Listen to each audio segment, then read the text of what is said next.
Hello mga ka-Racils! So for today's video, gagawa naman tayo ng butterfly purple cake. Yan. Ang ganda, di ba? Ang order nito ay aking suki client na si Jasmine. Shout out sa iyo, Madam Jasmine!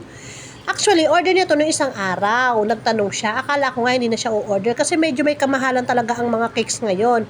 Tapos, natuwa naman ako kasi nag-message siya na o-order na siya. 6x4 lang ang cake na ito. Purple ulit. Tapos, wala nga lang pala akong butterfly. Rush na to. Tamang-tama naman, yung kapatid ko pupunta sa Kabuyaw. Di nagpapili na lang ako sa kanya.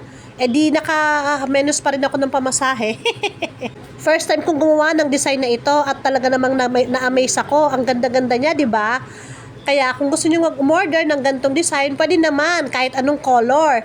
Meron pwede naman ng pink, blue, o kaya pink, blue, pwede din man ng dalawang color katulad nito. Pareho siyang purple pero yung isa light purple. 'Di ba? Ang ganda-ganda. Surprise itong gift para sa kanyang co-worker at sigurado kung matutuwa talaga to at napakaganda ng kanyang birthday cake. Thank you for watching. Sa nakarating ang video na ito para sa susunod na video ay may shoutout ko naman kayo.